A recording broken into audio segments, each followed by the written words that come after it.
It began with a black bag over my head. 6 or 7 men seizing me off the street on my way home from work, holding me at gunpoint in the back of a van. They explained in detail what would happen to my family if I didn't listen to them. Until that moment, torture was just a word. I had never given it much thought. I wasn't prepared to hear some of the things they told me. By the time they were loading me onto a helicopter, I would have done anything they asked. I arrived at the black site, kicked out of the chopper where my feet hit the hard-packed wet mud with a splash. Black hood torn off so hard it hurt the skin on the tip of my nose, and then I got my first look at the place. Can't say if it met my expectations or not. I didn't have any idea where I was going or what it was supposed to look like when I got there. Still, it managed to leave me feeling surprised. An abandoned village nestled in the jungle.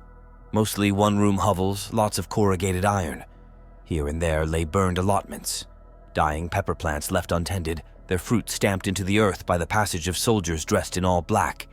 Rotten fences and troughs to feed long-dead pigs and goats lay smashed to pieces. And then, lurking on a hill like some architectural jump scare, was a 3-story hospital made of glass and steel. State-of-the-art. Built in a place where tarmac was just a rumor. Officially, it had been put there by a charitable non-profit wanting to research novel diseases and potential cures deep in the jungle.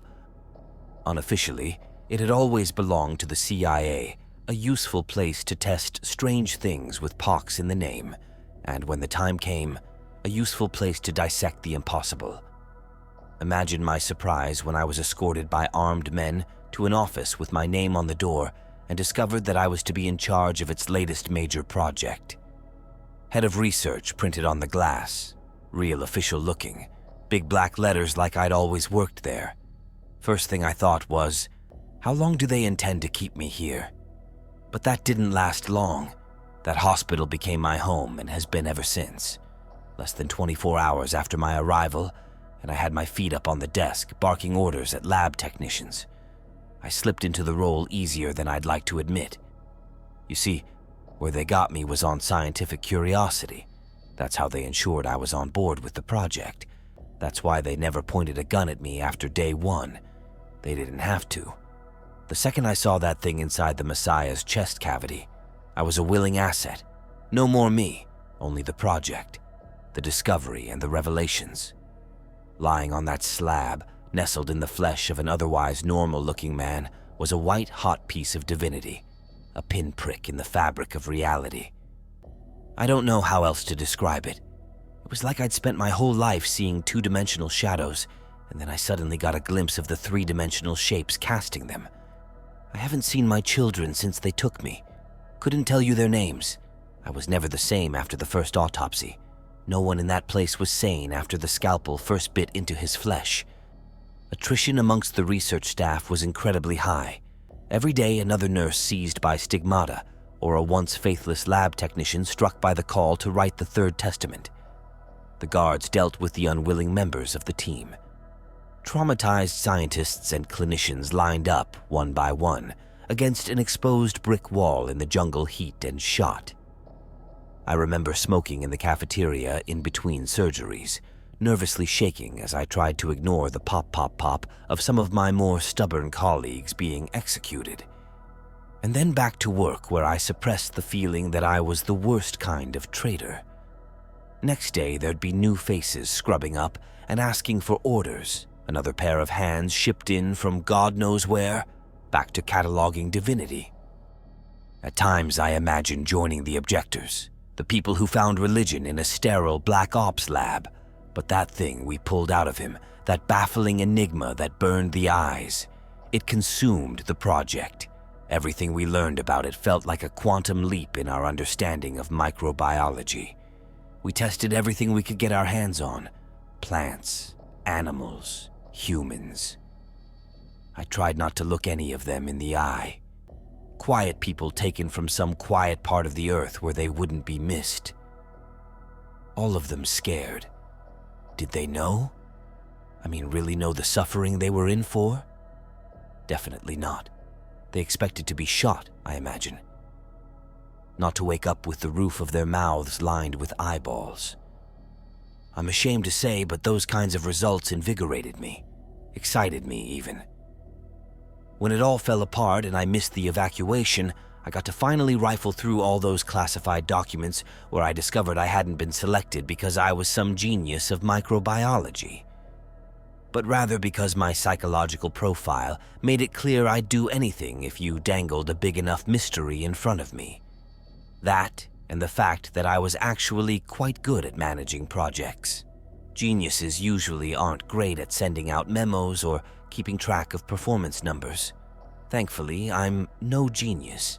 It was humbling at times working with some of the guys down below, being senior to them even. I mean, Dr. Coates was probably the smartest man I'd ever met. No real academic career because he had a habit of hyperfixating on things that either couldn't be solved or which no one gave a shit about. But it was pretty clear this was a guy who could have turned his brain to just about anything and made a name for himself if he was just a little more on the ball.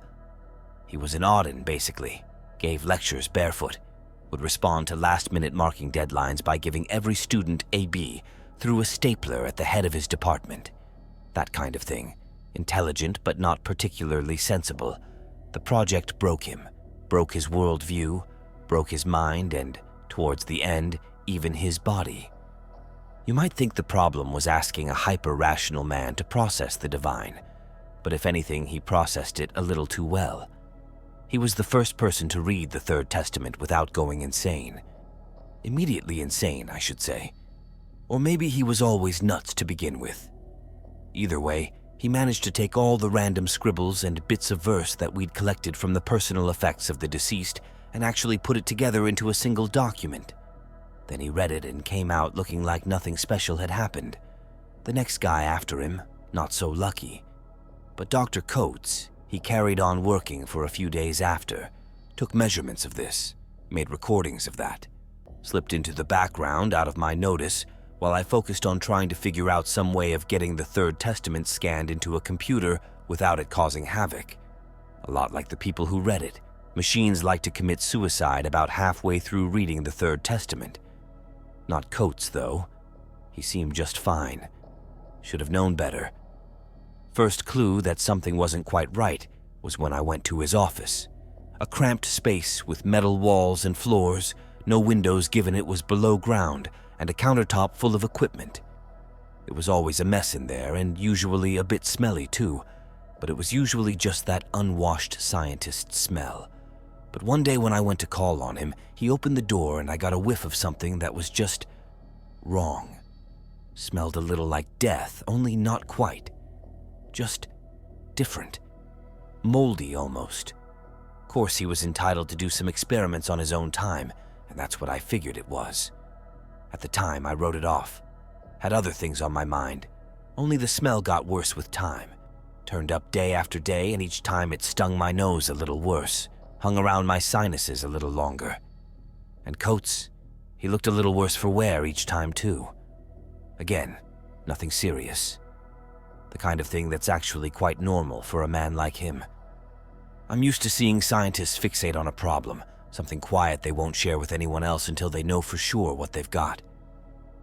That's what he was like, and I figured when he was ready he'd either show me something that would blow my socks off, or it'd be something stupid like he got his microwave to evenly heat up his lunch by taking it apart and rewiring its insides. Sometimes I wonder if I'd caught it earlier, could I have done something about it? Someone smarter might have picked up the odd chemical mixtures on his shelf, or recognized the peculiar smells. Not me, though. All I can say in hindsight is thank fuck my office was above ground. By the time his little project had finished working its way through the floor he was on, he'd killed 36 people with his homemade nerve gas. Thankfully, the facility was prepared for that kind of attack, and the automated security systems had the entire level locked down very quickly, so the damage wasn't that bad. Could have been a lot worse. But what was weird was the venting system wasn't working.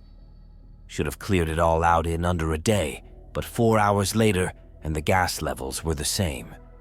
The investigation, at least at first, had to happen remotely. CCTV from his lab was spotty.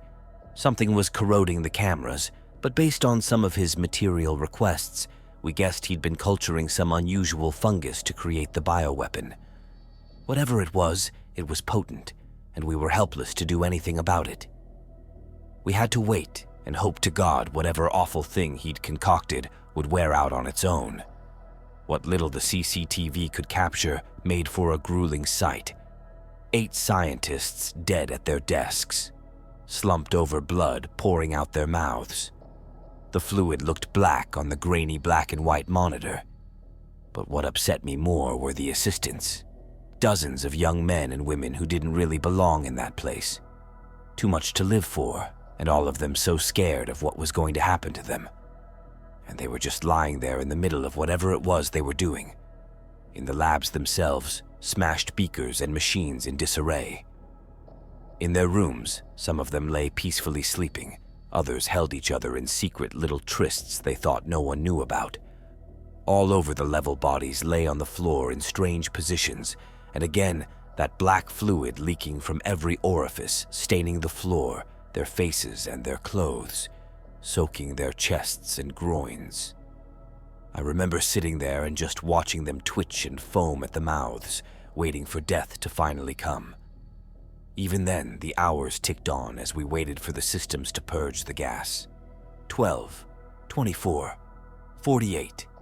Nothing happened. It was like everything in there was frozen in time. And then somehow, the lights on that level went out. Emergency lighting came on, bathing everything in red, but combined with the low-quality cameras, it was like gazing at an old video game. Grainy, fuzzy, low resolution.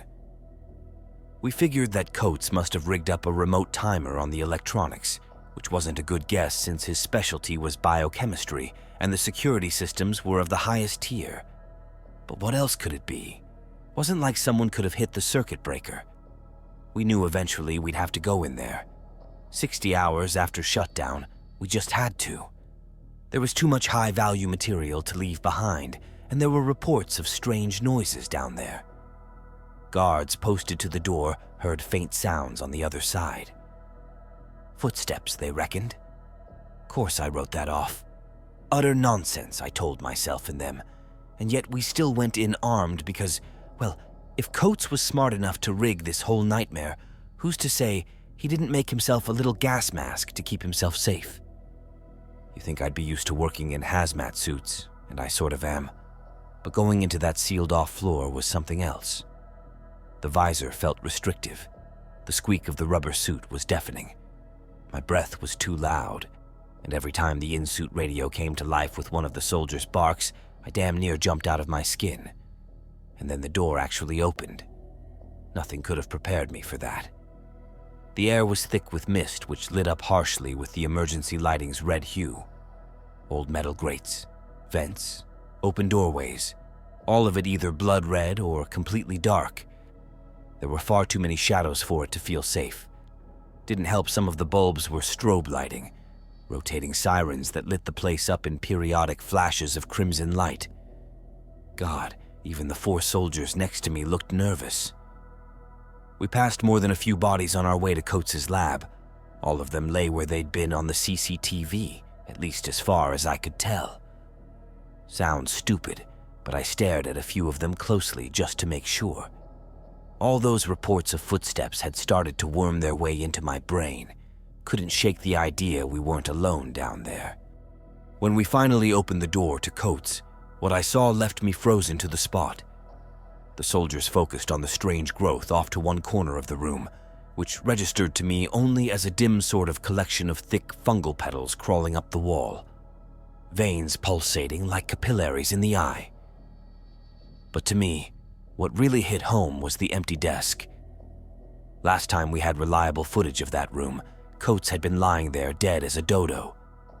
Blood leaking from his still open eyes, pooling on the desk and dripping onto the floor. And that stain was still very much there. There was even the faint outline of where his head had been laying. But the man himself was gone. This, even more than the grotesque thing that took up one wall, terrified me. That quivering mass of fungus was pumping out enough toxic gas to kill half the base. But it was stationary at least.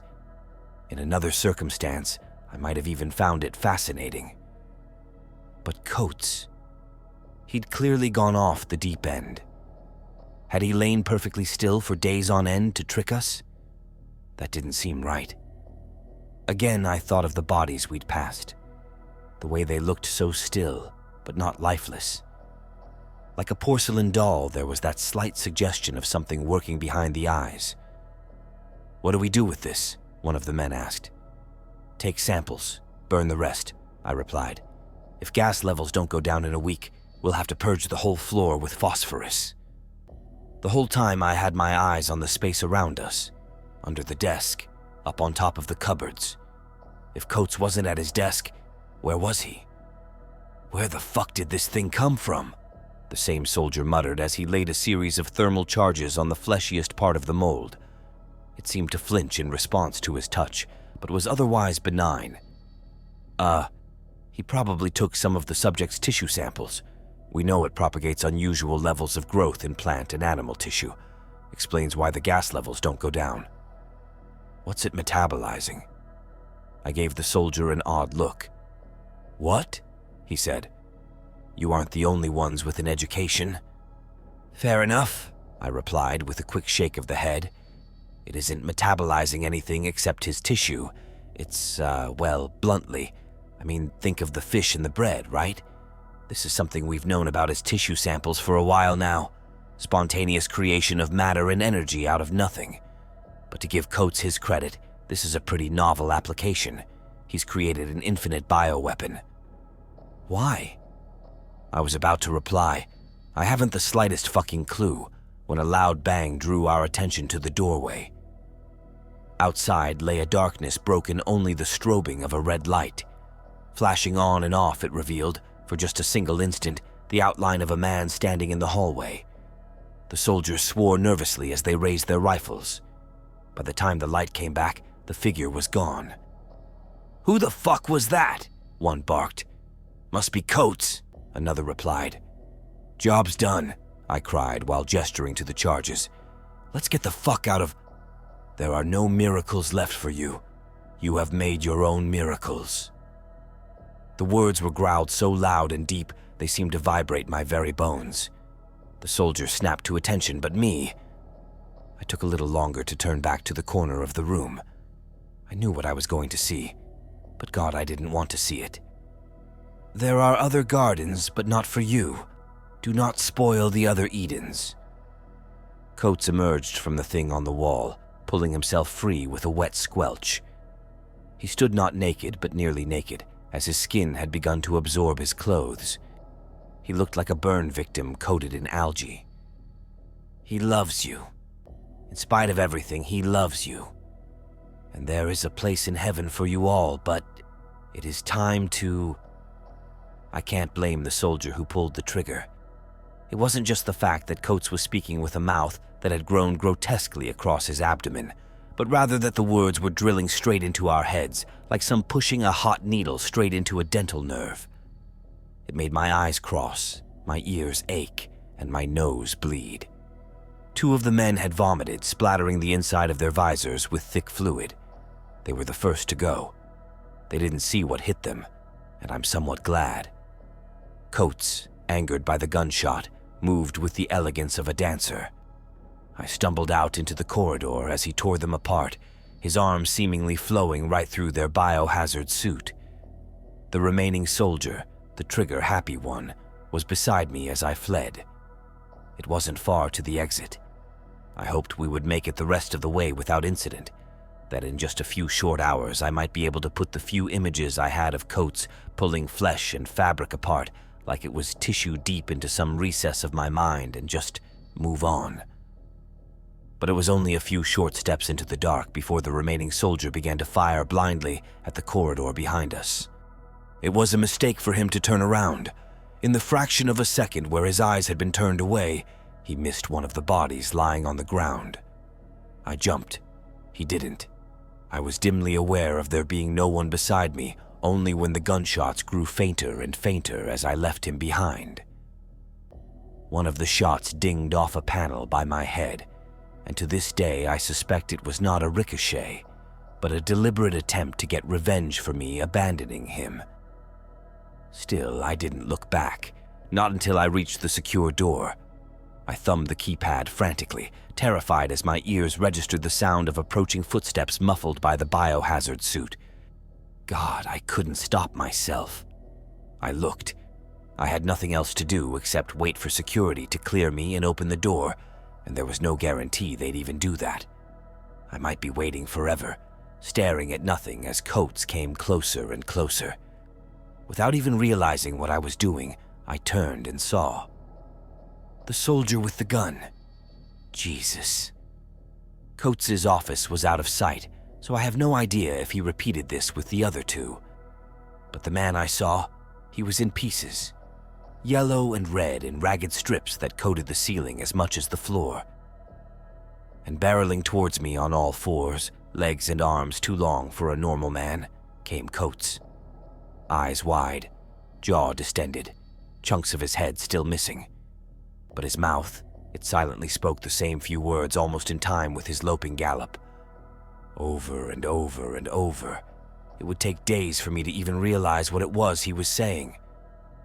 Thankfully, before he managed to reach me, the doors opened and a hail of gunfire filled the corridor ahead. Coates, fast as lightning, disappeared into some dark crevice, and I was dragged to safety before the worst might happen. As soon as I was on the other side, I told security to flood the place with phosphorus, and everything was purged. White-hot fire on demand. By the time it was over, only metal remained, and even then, a lot of it had melted and cooled in strange shapes on the floor. I also went out of my way to kill any attempts at reclaiming the lost workspace. Higher-ups were pissed. All that square footage lost, but I said the risk of contamination was too great. Of course, I left out the part where I returned one quiet night a few days later and placed my ear against a thick steel wall that I knew ran close to one of the vents on that level. It was faint, but I heard Coates whispering. Only then did I finally get the final clue to what Coates had been saying as he came towards me in the flashing red of that darkened corridor. "We love you, we love you, we love you, we love you, we love you." Even now, the cameras show that level to be a sterile, hollow space. But I cannot escape the feeling that if I were to open it, I would see Coates come slithering out of some long-forgotten vent. Perhaps worse for wear given all the time that has since passed, but Coates nonetheless. Terrifying and misshapen, but desperate to spread the very testament that twisted his mind and body, that caused him to try and breed something that might well have ended the entire world. And the worst thing of all, what he'd been saying to me in that corridor. What if it was true? What if he hadn't done it out of hate, but love? At the time, I'd assumed the force we were dealing was hostile, but what if it wasn't? Everyone who goes near the Third Testament kills themselves, and until Coates, I'd thought it some kind of twisted revenge. But what if that wasn't the case? What if he wasn't doing it out of spite or hostility? What would that mean for me? Forgiveness? If so, that terrified me because, after everything I'd been through, I doubted I'd have the strength to resist that kind of offer. For weeks, I lay awake at night, wondering just what the hell might be in those words that could compel people like Coates to do what they did. And yet, despite everything, I still haven't read the Third Testament. Coates was a genius, and he still gave in. I know that I did some pretty messed up stuff in the name of scientific curiosity, but, well, I guess I'm not ashamed to say I'm also a coward. I'm afraid of dying. Curiosity can only get you so far, and after seeing everything that happened to the people who read that thing, I couldn't bring myself to risk it. Whatever the Third Testament is, hearing it seems pretty bad for your health. I don't think I even deserve to be forgiven, if that's what he's offering. It was poetic justice that, out of all the people who managed to make the evacuation, I wasn't one of them. Leaving on foot is hardly an option for me. I mean, even if I had the strength to hike through hundreds of miles of rainforest, I'd need to reach the outer fence first, and strange things have festered in the chemical pits where they disposed of the bodies. Soft mounds of ash and bone that sing from time to time, exciting the birds in the canopy to take off and make strange patterns in the sky. If they can sing, they must have mouths, right? And if they have mouths, what else? I think about coats, about what kind of hands would reach out to drag me into those rotten pits of long dead flesh and drown me in filth, and I shudder. I could try and sneak past, but it really isn't safe outside the hospital. It isn't safe inside, to be fair. But what choice do I have? At least there's still power, internet, food to last me over a century, and the security doors that keep everything below sublevel, one firmly locked away. While out there, well, I see things sometimes moving quickly between the old buildings.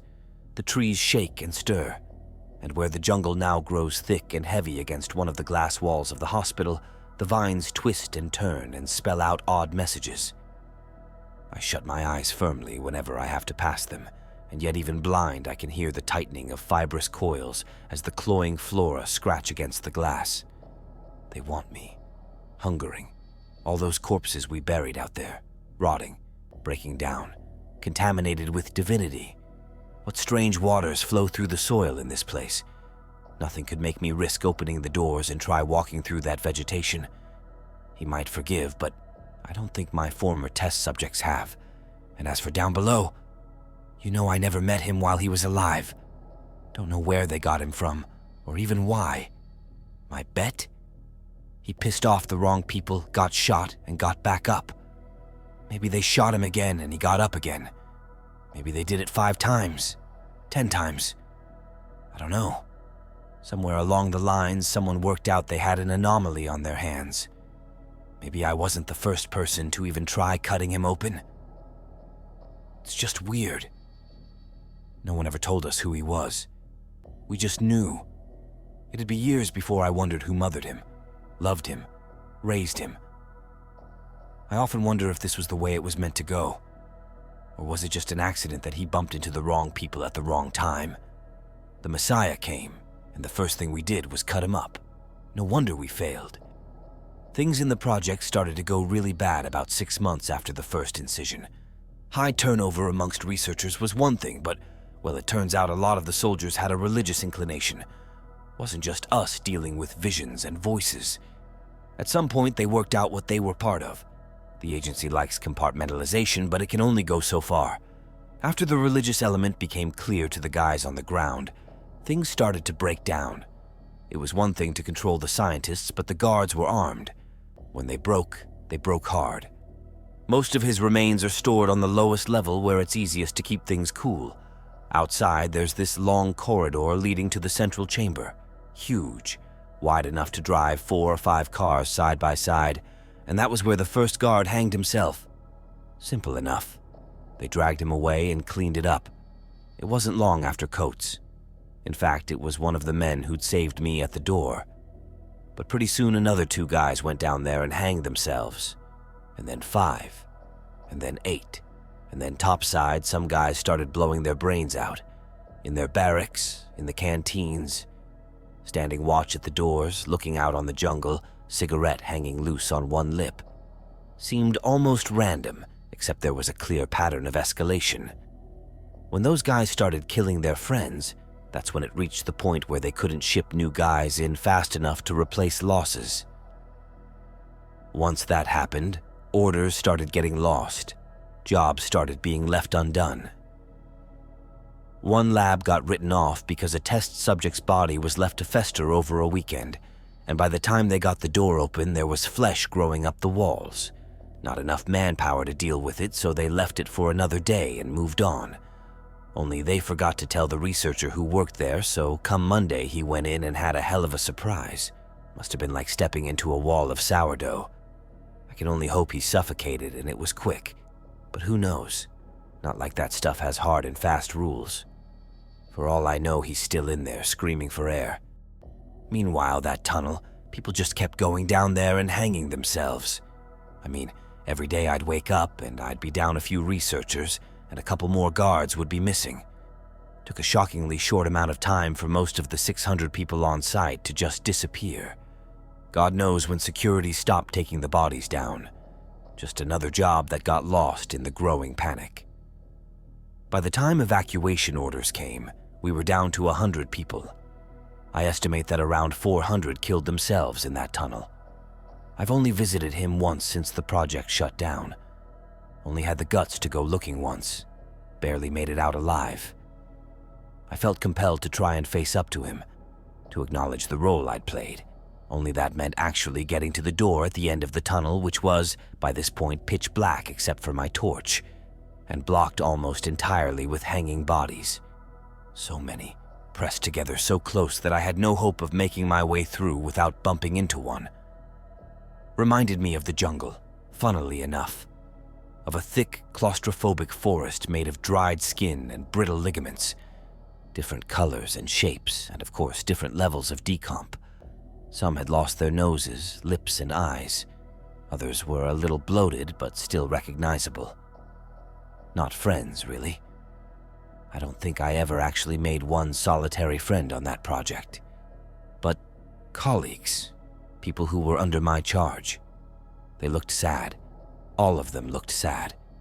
They should have been buried at home with their families, but instead they were locked all the way in the ass end of nowhere.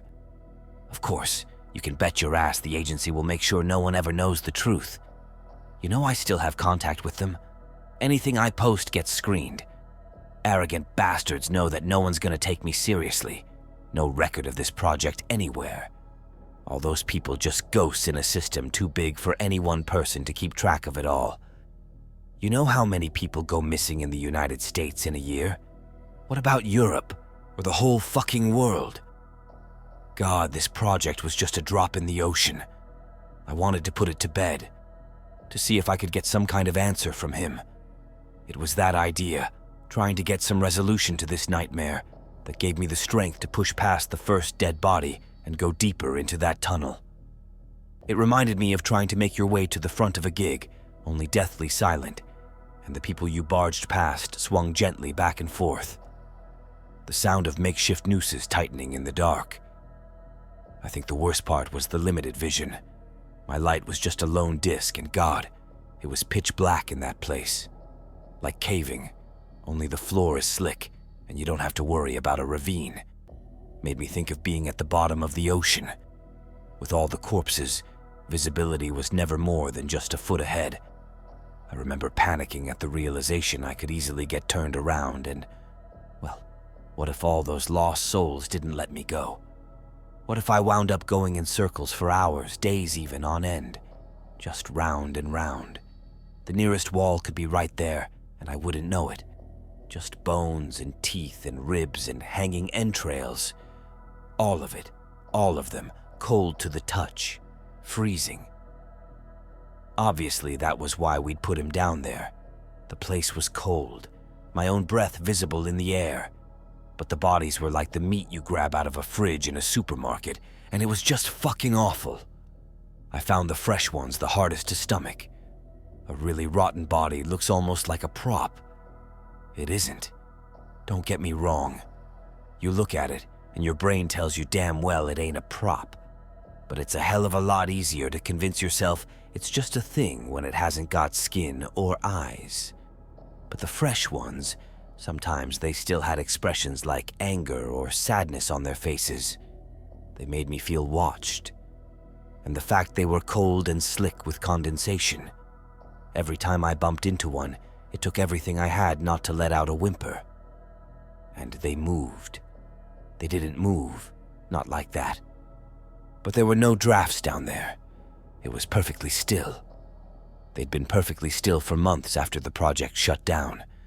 And then I came along and disturbed them, and it was like a giant Newton's cradle, a static system that I put energy into. They began to sway and twist and bump. I'd knock one, and fraction of a second later it would knock me back, jostling against my cheek or my arm as inertia rocked it back and forth. 10 minutes in, too far to turn back. That was when the nightmare began, started small. I lost my ability to track what body was where and which ones were sent swinging by my own clumsy movements. And then, fingers combed my hair. I cried out. Another set touched my beard, my face. I forced myself onwards and started making eye contact with one too many dead men for it to simply be an accident. Their expressions changed from sullen and listless to angry and cruel, leering smiles and curled lips. Then came the unmistakable sensation of someone deliberately grabbing for my arm. I had to shake it loose, too afraid to look back and face the possibility that I'd see one of them moving and scowling. I pushed on, constantly having to shake cold fingers off my elbow or my collar. They groped incessantly, looking for anything to hold on to. Firm grips pinched my belly fat, my shoulders, my chest, and then they started reaching for my eyes. At one point, I made the mistake of crying out, and a freezing cold finger with a slightly furry texture slid into my mouth. The only relief came when I dropped to my hands and knees and crawled. The entire time my mind raced with the terrible possibility that I really was just being sent in circles, over and over and over. And they were never going to let me leave. I would die down there in the dark, smothered by their rotting hands. Goddamn, I came close to giving up. When my torch finally alighted upon an open space, I cried out. A heaving wet sob made of relief and joy, and my muscles, given new life, worked overtime to get me out of that horrible nightmare and into freedom. I didn't stop until I bumped my head against a steel wall with a dull clang and looked up to see the vault's door. At last, the place we'd frozen him. I got up with what little dignity I had left, brushed down my clothes, and risked only the briefest of glances back. The bodies looked inert now, just like they had before I entered. I could have tricked myself into thinking it was my imagination. Only half my shirt was now in tatters on the floor, and I could see strips of it still clenched in a few of their hands. I did my best to compose myself, and I entered the vault. We hadn't left him in a very nice state. The plan was to catalog everything. Yes, we'd excised the most striking biological anomalies, but the remaining flesh, we wanted to know everything. Every last capillary, every last cell. We wanted it recorded. So we had this special machine flown in. It works by taking a piece of flesh and slicing into a layer that's barely a micrometer thick and depositing it onto a slide. That slide is digitized and then stored in specialized cold refrigeration units. It's usually used on a sample not much bigger than a potato, but for him, we had something specially made. Frozen, stood vertical. We put him on the machine where it worked, creating about one slice every 3 hours. Only at the end, well, first no one came to take the slides away, so they had gathered on the floor below in a terrible mess. And second, no one had bothered to check if he was still dead. Stupid of us, really. Of course he came back to life. Only this time he didn't get to leave the cave. I often wonder if he had anything left to say. But by then the machine had reached his nose. Just his eyes and the top of his head looking right at me, following me. God, we made a fucking mess of things, didn't we? Made the Romans look gentle in comparison. I fell to my knees and begged for forgiveness, and the worst part was, he gave it. Obviously not verbally, but it shouldn't surprise you to know he had other ways of putting thoughts in my head. I was so angry at myself, I was positive I'd find some kind of punishment waiting for me. But I didn't. He forgave me, told me I was loved. After everything I'd done, God, that hurt the most. I didn't deserve it. Still don't. And then he gave me the Third Testament, or rather, the Cliff Notes. Not enough to drive me nuts, but the gist of it, so to speak. Did a number on me anyway. By the time I was done sobbing on the floor, I looked up and he was gone. Nothing remained. Just broken glass and a machine cutting empty air. Going back through the tunnels was no easier than going in, but I hardly remember it. I lost a couple weeks after that little trip down below, but eventually I came to in my office. Now I stay above ground. I've asked for rescue, but the agency feels I best serve my country by staying where I am, making sure nothing else leaks out. It's fucked, but I think for once they might be right. I've considered sharing what he gave me, considered even putting it in this bit of writing here. Might even go get the full testament and upload it, but that'd involve reading it, and like I said, I'm a coward, and I don't want to die. Everyone who reads it dies by their own hand. I guess all I can say is, the Third Testament, it's something of a warning, an outline of what's coming our way. So bad that he came just to offer us a way out, a promise that there's somewhere else, and an acknowledgement that we're going to need it.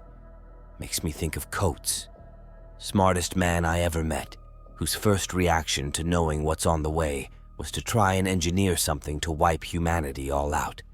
Given what we did to him, I wonder if we don't deserve it.